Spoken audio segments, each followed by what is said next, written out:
नमस्कार, पंढरीचा परिवारमध्ये आपलं सहर्ष स्वागत. मी संतोष कसगावडे. आज आपण पंढरपूर येथे भीमराव गोरख नवगिरे सहशिक्षक यांना आदर्श शिक्षक पुरस्कार मिळालेला आहे आणि या पुरस्काराच्या निमित्तानं आज आपण त्यांचा संघर्ष इतिहास पाहणार आहोत. खरं तर त्यांना मागील वर्षी महाराष्ट्र राज्य बहुजन शिक्षण व कर्मचारी महासंघ सन्मानपत्र 2025 ला पण मिळालेलं होतं आणि यावेळी सोलापूर जिल्हा मराठी अध्यापक संघ सोलापूर गुणवंत शिक्षक पुरस्कार 2026-27 सन्मान चिन्ह मिळून मिळालेला आहे. त्याबद्दल त्यांचं अभिनंदन सर तुमचं. आणि आज आम्ही तुमच्याकडे आलेलो आहोत.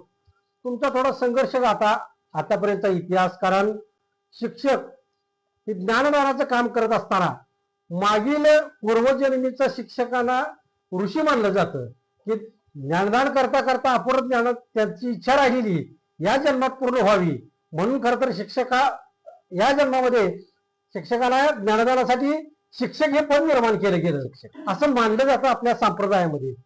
तरी तुम्ही जे ज्ञानदान करत असताना तुम्हाला जो आज एवढे पुरस्कार मिळत आहेत, खरं तर आम्हाला आज तुमचा पहिला इतिहास पाहिजे की तुमचा इथपर्यंतचा संघर्ष हा काय आहे आणि लहानपण थोडस सांगा. तुमचं शालेय शिक्षण आणि लहानपणाचा थोडासा संघर्ष सांगा.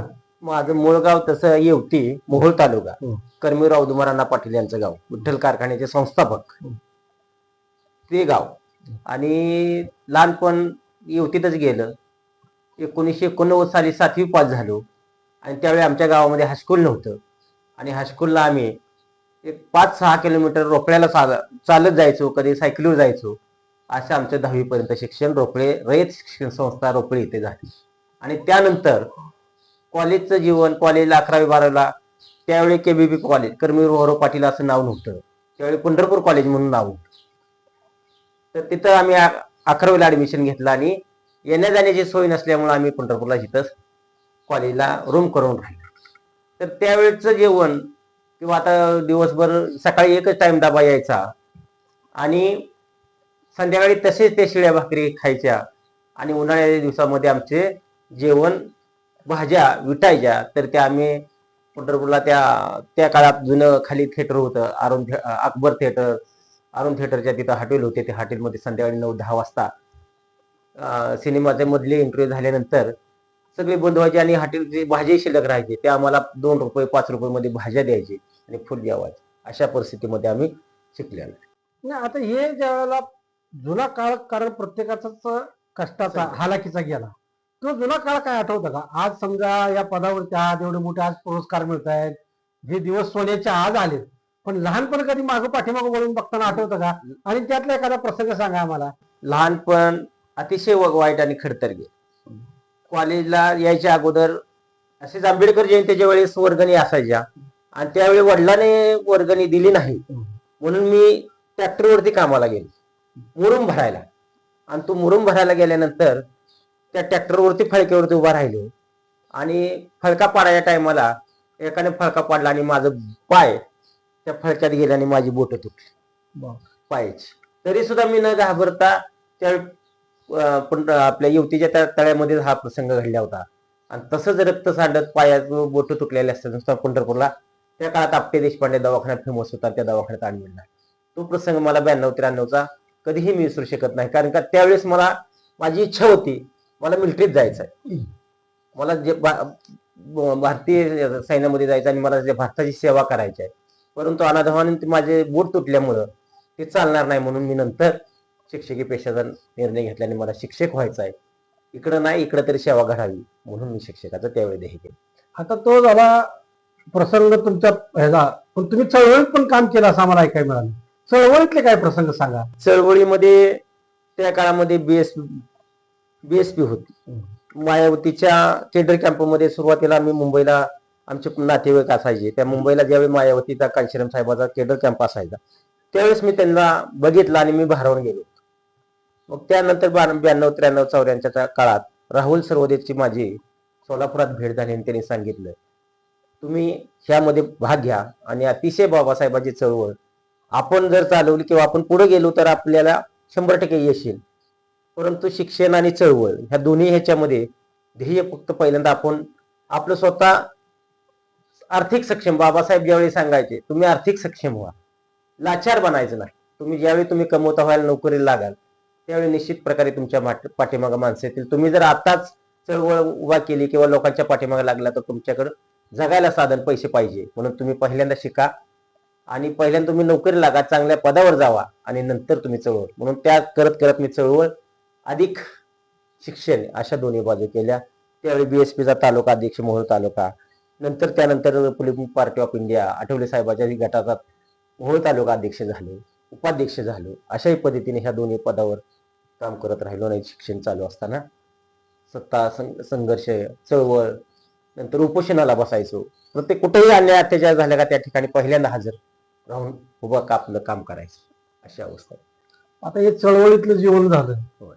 शैक्षणिक जीवन, पण त्यावेळेला चळवळ बघत असताना कुटुंबाकडे जेव्हा शिक्षक की पेशा सांभाळून चळवळ करायचं म्हणलं तर कुटुंबाकडे कधी दुर्लक्ष झाल्यासारखं वाटलं? कुटुंबाकडे कधी आमची ज्याप्रमाणे एक म्हण आहे, ज्यावेळी माणूस पुढे जातो त्यावेळेस त्याच्या माग त्याची अर्धांगिनी पत्नी ही साथ असते.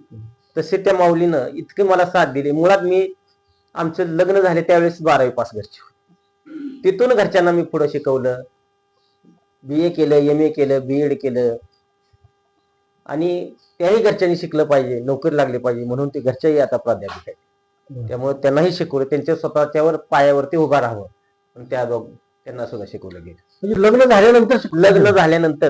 लग्न झालं त्यावेळेस फक्त 12वी पास होते. तिथून FY, SY, TY, BA, BEd आणि BEd त्या काळामध्ये आपल्याकडे नव्हते. सोलापूर जिल्ह्यामध्ये 3-4 BEd होते. उस्मानाबादला नागोबा चौक तिथं BEd झालं घरच्यांचं 6-7चा कालावधी. प्रेक्षक शक्यतो असं होत नाही. लग्नाच्या अगोदर सांगितलं जातं आम्ही शिक्षण पूर्ण करू, पण शक्यतो पूर्ण केलं जात नाही. पण एक दुर्मिळ उदाहरण म्हणावं लागेल किंवा 100त एखादं असं उदाहरण म्हणावं लागेल की लग्नानंतर शिक्षण पूर्ण करून नोकरी लावणं हे खरंच वाखाणण्याजोग आहे. आता तुम्ही शिक्षणाला 12वी नंतर मंडळी शिक्षणासाठी बाहेरगावी पाठवून म्हणताय उस्मानाबादला. होय. त्यावेळेला मग कसं हे सगळं जुळवून घेतलं? जुळवून त्या काळामध्ये परिस्थिती एकदम बेताची होती. मलाही पगार कमी होता, परंतु ज्यावेळी घरच्याला BEdला नंबर लागला त्यावेळी 35,000 रुपये भरायचे होते. तर ते 35,000 रुपये भरण्यासाठी मला 8 ते 12 दिवस बाहेर फिरावं लागलं, लोकांकडून पैसे गोळा करावे लागले, 5-10 रुपये. आणि अशा पद्धतीने पैसे भरून घरच्याला BEd केलं. आणि ज्यावेळेस पैसे भरलं त्यावेळेस मला आनंद वाटला की आपलं स्किल आहे की आपण काही करू शकतो आणि घरच्याला थोडं चांगलं शिक्षण देऊ शकतो, की त्यावेळेची जाणीव मला निर्माण झाली.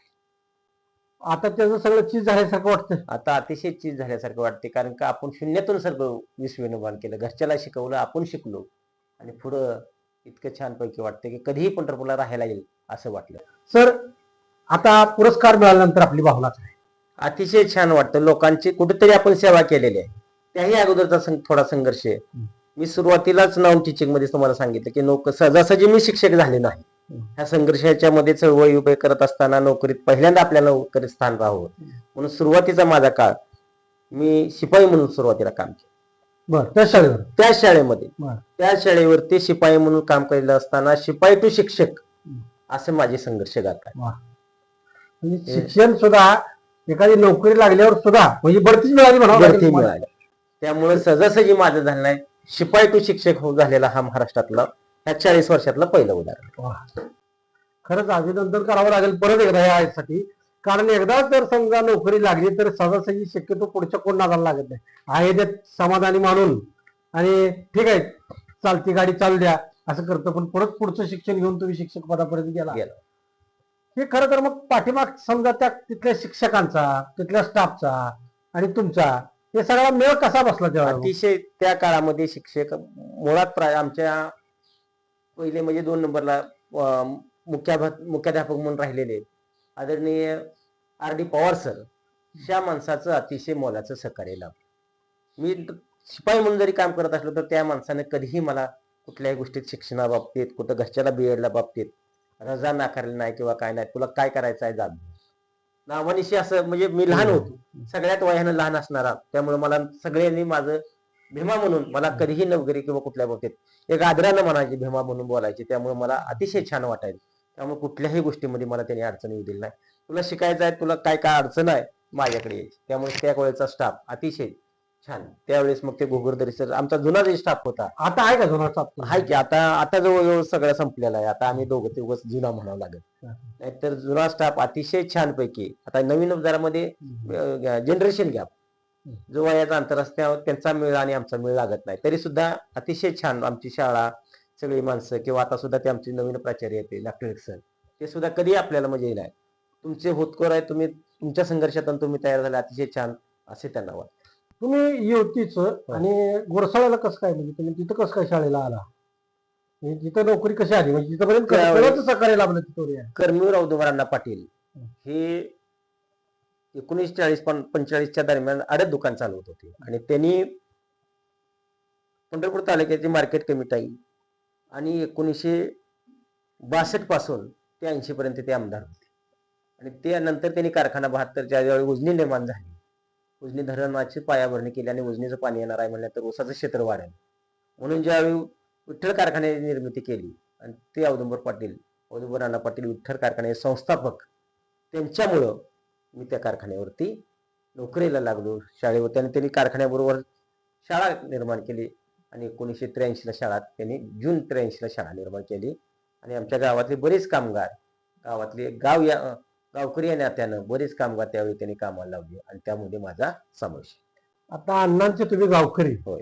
अण्णांचा स्वभाव तर आता जुनी लोक सांगतायत एकदम कडक, मग जमत होतं का, म्हणजे कधी अण्णांचा असं बोलण्याचा तुमचा संपर्क येत होता का आणि कशा पद्धतीने येत होता? औदुंबराव आणि राजाभाऊ पाटील अतिशय शिस्तीचे, कडक, म्हणजे ज्यावेळी माणूस चुकल त्यावेळी ते कडकपणा, परंतु ज्यावेळी त्यांच्या जवळ जाईल आणि बसल्यानंतर अण्णांसारखा देव माणूस ह्या जिल्ह्यामध्ये किंवा तालुक्यामध्ये भेटणार नाही असं वाटलं. परंतु एखाद्या माणसाने चूक करून जर नाही म्हटला माझी चूक नाही किंवा काय, त्यावेळी त्यांना माफी नसायची.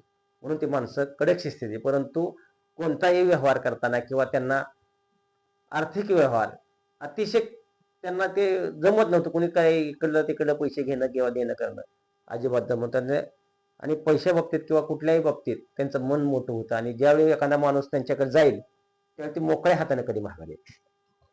म्हणजे कडक शिस्तीची यासाठी सरळ मार्गी माणसाला चांगलीच होती. सरळ मार्गी त्यांच्या जवळ गेल्यानंतर, सरळ मार्गी वागल्यानंतर कसलीही अडचण नाही, चुकीला माफी नव्हती. चुकीला माफ. परंतु त्यावेळी तुम्ही चूक करून जर खोटं बोलला तर त्या माणसाला कुठं ब्रह्मदेवाजवळ चुकीला माफी नाही, असा त्यांचा स्वभाव होता. मग अण्णांचा तुमचा असा कधी संपर्क आला का, किंवा बोलण्यासाठी किंवा काय सांगणं, किंवा तुम्हाला एखादा असा प्रसंग अण्णांचा आठवतो का? बऱ्याच ज्यावेळेस कारखान्यावरती आम्ही अण्णांच्या गाडीतच यायला, अण्णा कारखान्यावरती राहिला ना, आम्ही कधी ते माझी शाळा सकाळची असायची त्यावेळी अण्णांच्या गाडीत मी यायचो. त्यावेळी मला विचारायचे, अरे बाळ आता कसं काय डबा आणलाय का तू, कसं जेवणार, सकाळचं जेवण कसं करणार, इतके म्हणजे ते घरातल्या मुलासारखं विचारत असायचे. किंवा त्यांचे मुलगा सुद्धा राजाभाऊ पाटील अतिशय शिस्तबद्ध.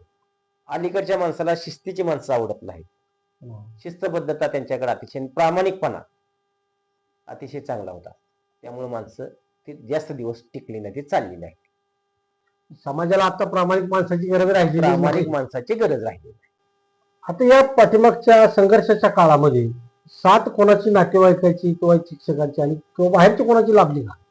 सगळ्यात जास्त साथ मला पहिल्यांदा लाभली सोलापूरचे 1 नंबरचे आरपीआयचे नेते, आता महाराष्ट्रात जे आरपीआय रिपब्लिकन पक्ष ऑफ इंडियाचे आठवले गटाचे महाराष्ट्राचे अध्यक्ष राजाभाऊ सरवदे, हे 85-86 पासूनच मी त्यांच्या जवळ होतो. आणि मला त्या माझ्या वाईट प्रसंगामध्ये, नोकरीच्या प्रसंगामध्ये अतिशय मोलाची साथ राजाभाऊ सरवदेने दिली. त्या राजाभाऊ सरवद्यामुळेच मी आज जे पुढे तयार झालो, ती संघर्षाच्या शिखरावरती मी गेलो, ते केवळ राजाभाऊ सरवदेमुळे गेलो. सर, आता पुरस्कार मिळाल्यानंतर आपली भावना काय? अतिशय छान वाटतं. लोकांची कुठेतरी आपण सेवा केलेली आहे.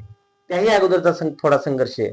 मी सुरुवातीलाच नॉन टीचिंग मध्ये तुम्हाला सांगितलं की सहजासहजी मी शिक्षक झाले नाही. ह्या संघर्षाच्या मध्ये चळवळी उभे करत असताना नोकरीत पहिल्यांदा आपल्याला नोकरीत स्थान राहावं म्हणून सुरुवातीचा माझा काळ मी शिपाई म्हणून सुरुवातीला काम केलं. त्या शाळेमध्ये त्या शाळेवरती शिपाई म्हणून काम केलेलं असताना शिपाई टू शिक्षक असे माझे संघर्ष गात आहे. शिक्षण सुद्धा एखादी नोकरी लागल्यावर सुद्धा म्हणजे बढती मिळाली. त्यामुळे सहजासहजी माझं झालं नाही.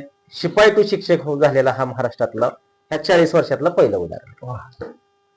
तर आम्हाला तुमच्या जीवनामध्ये एखादा शिक्षण घेत असताना सुरुवातीच्या काळामध्ये एखादा असा काही प्रसंग आहे का की आजही आठवलं तर ते वाईट वाटतं किंवा ते आठवायला सुद्धा नको वाटतं, असा एखादा जुना प्रसंग असेल तर सांगा की बाबा तुमच्या शिक्षणाच्या पूर्व काळामधला, म्हणजे लहानपणाचा असेल त्यावेळेचा. लहानपणामध्ये मी ज्यावेळेस 9वी 10वी पास झालो आणि त्यावेळेस आत्याच्या गावाला गेलो आणि आत्याच्या गावाला जाताना त्यावेळी वाहनं नसायची, ट्रकचा प्रवास असायचा आणि अवसरी कळस म्हणून इंदापूर तालुक्यामध्ये गाव आहे.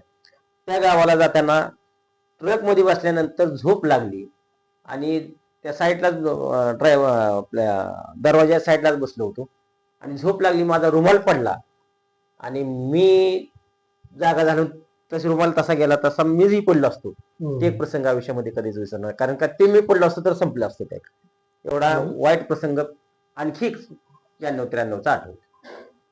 एखादा आनंदाचा प्रसंग सांगा. मग हे आनंद ज्यावेळी मी शिक्षक झालो आणि त्या काळामध्ये सुद्धा मला वाटायचं की बाबा माझा सगळाच जोडीदार किंवा मित्र कंपनी शिक्षक आहे, मग आपण तरी का नाही व्हायचं. मग ही जिद्द मनाची बाळगून ज्या दिवशी मी शिक्षक होईल त्यावेळी मला समाधान लाभेल आणि ज्या दिवशी मी शिक्षक झालो 2017-15ला त्यावेळीपासूनचा इतका आनंद वाटतो की मुलामध्ये शिकवायला अतिशय पुस्तक न घेता, 1-2 पहिल्या वर्षी मला त्रास झाला शिकवण्याचा, परंतु पुस्तक न आता कुठल्याही विषय ऑन दी स्पॉटला विषय काढला सांगितला का लगेच शिकवायचा, इतकं म्हणजे सगळ्या विषयाचं ज्ञान आणि इतिहास सगळ्यात जास्त माझा पॉलिटिकल विषय, परंतु तरी सुद्धा आता 9वी 10वीला मी मराठी विषय शिकवतो. शिपाई टू शिक्षक आणि ते 9वी 10वी आणि 10वी 12 10वीचं पेपर तपासणं ही माझ्या नशिबात सुद्धा मला वाटलं नव्हतं, परंतु एक ध्येय, माणसानं ध्येय मन मनगटाने मेलू, जर तुमचा चांगला असेल आणि ध्येय तुमचं उच्च असेल तर निश्चित प्रकारे तुम्ही ते ध्येय गाठू शकता. आता मुलं काय करतायत? आता मुलगी बी फार्मसी सेकंड इयरला आहे आणि मुलगा आता इंजिनिअरिंग झाले, आता उच्च शिक्षणाला पुण्याला जाणार आहे. बरं, आता नव्या पिढीसाठी काय सांगाल, एखादा संदेश काय द्याल? नव्या पिढीनं मोबाईलचा वापर कमी केला पाहिजे आणि ज्याप्रमाणे वाचन अवांतर, आता पुस्तकं मुलं वाचत नाहीत, त्यामुळे वाचन केलं पाहिजे आणि मोबाईलचा न वापर करता जर शिकत बसले तर निश्चित प्रकारे मुलं पुढे जाणार आहेत. परंतु या लहानपणापासूनच लहान बाळाला जे रडायला लागलं त्यावेळीपासूनच त्या मुलाला त्याचं नादी लावण्यासाठी किंवा त्याचं रडणं थांबवण्यासाठी लहानपणापासून ते मोबाईल देतात आणि त्यावेळीपासून त्यांना सवय लागते. मग ते जेवत नसताना सुद्धा त्याला मोबाईल देतात, खा बाळा खा, हीच जरा चुकीची समज. आता सोलापूर जिल्हा मराठी अध्यापक संघाच्या वतीनं तुम्हाला गुणवंत शिक्षक पुरस्कार मिळाला, काय वाटतं त्याबद्दल? अतिशय छान वाटतं. इतक्या जवळजवळ आपल्या सोलापूर जिल्ह्यामध्ये 1200 हायस्कूल आहेत आणि त्यातून सगळ्या शिक्षकांची संख्या धरली तर जवळजवळ 3-4 हजार लोकांची संख्या असते. त्यातून एक आपली निवड होते, म्हणजे कुठेतरी आपण काम चांगलं केलेलं आहे, कामाचं श्रेय मिळालेलं आहे अशी पोचपावती वाटते. आतापर्यंतच्या आयुष्यात पाठीमागं फिरून बघताना काय वाटतं? पाठीमागचा दिवस आणि आताचा दिवस जमीन आसमानचा फरक आहे. ते आठवण केल्यानंतर अक्षरशः इतकं वाईट वाटतं की आपण काय होता असं तू, काय झाला असं तू, ह्या म्हणण्याप्रमाणे जे प्रत्यक्षात माणसाला अनुभवला येतं ते पाठीमागं बघितल्यानंतर जे पाठीमागची जाण ठेवतो तर निश्चित प्रकारे यश निर्माण करतो. जे झालं ते ठीक आहे, आता आनंदाचा दिवस आलं, एवढा मोठा पुरस्कार मिळाला, जिल्ह्यामध्ये नाव झालं, कारण जिल्ह्यातल्या नामांकित संस्थेमार्फत तुम्हाला पुरस्कार मिळाला, त्याबद्दल तुमचं आणि राहरीचं अभिनंदन आणि नमस्कार.